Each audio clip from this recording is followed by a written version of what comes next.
Čauky, zdraví ťa Leňoch! Ha! Tento pištolník tu na, čo sme v part 2 použili, aby sme sa k niečomu prepracovali. Tu na to kúsok rozobraté.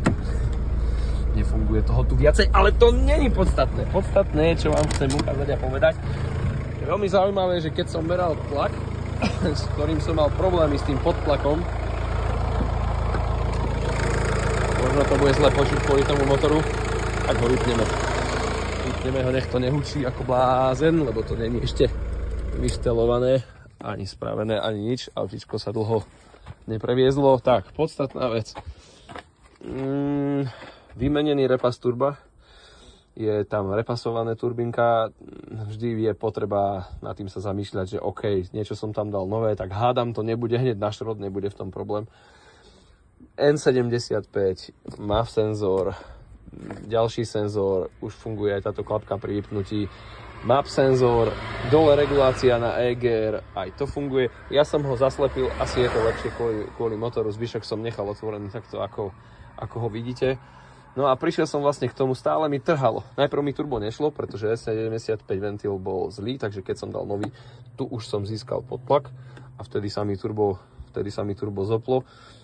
Veľmi nepríjemné chovanie auta, veľmi trhavé, naozaj veľmi zlé, nešoferovateľné, hej? To turbo by sa malo prvých 200 km pomaličky zahrievať a ja ani pri 2200 som nemohol, alebo 2300, skrátka strašne cukalo. Mal som tu čerpadielko staršie, asi original look, toto je nové, je to najlacnejšia náhrada, akú som našiel, Polkár. Ja som vyriešil tu na tieto nešťastné spoje takouto hadicou, 13, ktorá je o čosi väčšia, trochu som sa bál, tu máte originál takú sponovú hadicu, ja som to dal preč a nehal som si ho napriamo iba odtiaľ, aby som odstránil aspoň ten jeden spoj, pretože som sa bál, no a celý ten podtlak ide odtiaľ. To, čo je paradox, je, že predtým, keď som odmeral podtlak hneď tu, tak som mal dokonca 0,5 až 0,6 predtým, keď mi to robilo problémy, takže dosť tlaku tam bolo. Bol som aj v servise, kde ľudia robia 20 rokov a už sa tomu venujú, videli kadečo, tak prvé, čo mi povedali, je, že vlastne nemáš dostatok podtlaku. Sám som si našiel video, ktoré ukazovalo a hovorilo o tom, že by si mal mať až 0,7, ale makač ti povie a vie, že každé turbo je naštelované inakšie, každá riadiaca jednotka to má inakšie. Takže povedal som si, že posledná inštancia je to čerpadlo, povedali aj oni, že OK, mohlo by to byť ono. Takže pod tlakom to nebolo, ale je to v tom čerpadielku. Hej, to auto je z 2001, takže treba si vyrátať nejaké tie roky, nejaké tie kilometre. Ja mám na budíkoch 350, ale to každý vie, že to není tak, ako by to malo byť. Tam môže byť 550, môže tam byť 600, môže tam byť... To nikto nevie. Hej, pri našich slovenských veciach to nikto nevie, takže... A až teraz, keď som vymenil to poslednú vec, to čerpadilko, tak sa mi to chová v poriadku.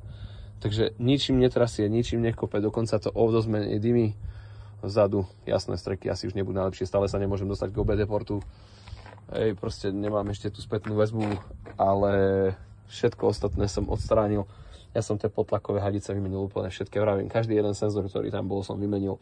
Dal som lacnú náhradu, už som videl veľa videí problémom s týmto MAF senzorom, vzduchovým, ktorý, keď tam dáš lacnú, a toto je naozaj lacná, nie je pôvodná bošacká za veľa peňazí, takže ti to bude ukazovať hodnoty, ktoré sú viac a tým pádom je to nešoferovateľné a tak ďalej. Vôbec. Hej.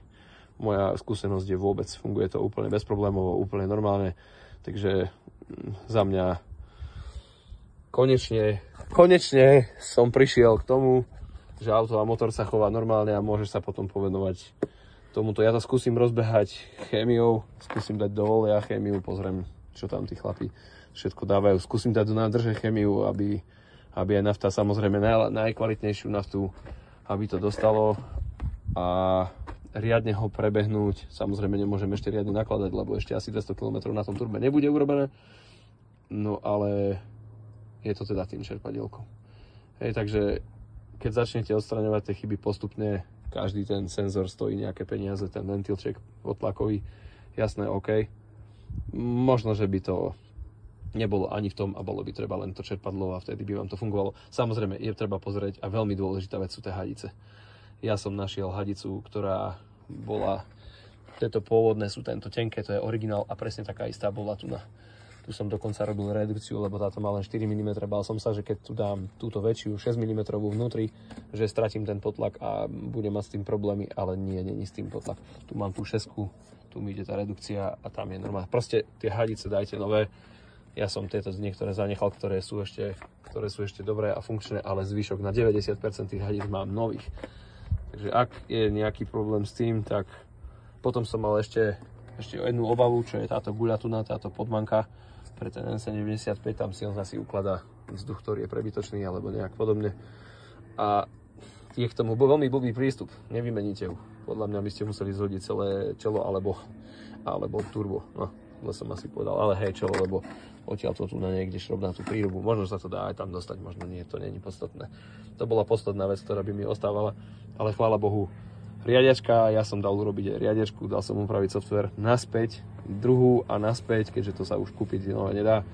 Takže druhú a naspäť software originálny, aby som vedel, že toto už mám za sebou, takže ja som sa konečne dostal k stavu, ktorý je dobrý a ktorý je vyhovujúci a o tom nešklbe, netrasie, všetko sa chová normálne, nikde mi netečie olej ani nič podobné. Tu asi ešte urobím ten oil catch tank, aby sa mi to nevracalo a potom budem musieť riešiť zaslepenie alebo nejakým iným spôsobom. Táto hadica je dosť mäkká. Hej, to je niečo, čo by nemalo až tak úplne byť nejakú kvalitnejšiu hadicu alebo čím si podobné, aby ste tam mali len vzduch lepší. A tu na ten oil catch, aby sa ti tu zachytával ten olej, ktorý ide z výparu motora. Nepovedal by som, čakal by som, že problém bude s tým podtakom, nakoniec to vyriešilo to čerpadielko. Ja som ešte vyriešil, zabudol som povedať, tu je klasická hadica takáto na vodu a ide hneď tu na popod to a pod tým čerpadlom bola tá hadica už kadejaká, takže ja som bol zohnať lepšiu. Dal som tu lepšiu, je to 8, tu je síce 10, takže som si musel pomôcť trošku nahrievaním, ale na druhej strane na bloku motora máte kolík, ktorý je 8 mm a ten je v poriadku, takže to bola vec navyše a samozrejme, že potom je tu nejaký príhrev vody, asi aby nezamrzla. Tam sú 3 žhaviče, ktoré sú také menšie. Keď dáte čerpadlo vonku, tak to som robil tiež. Takže bomba, pecka, odstranený mega problém. No a skrutky, nápravy a ostatné veci, je to všetko na šrot, samozrejme. Tam není štipka niečoho, čo by bola dobrá, tá zadnú nápravu budem musieť asi do šrobíka úplne tiež vyhodiť a vymeniť. Ale to sú len šrobiky. No a s týmto elektronickým problémom budem bojovať neskôr. Pá.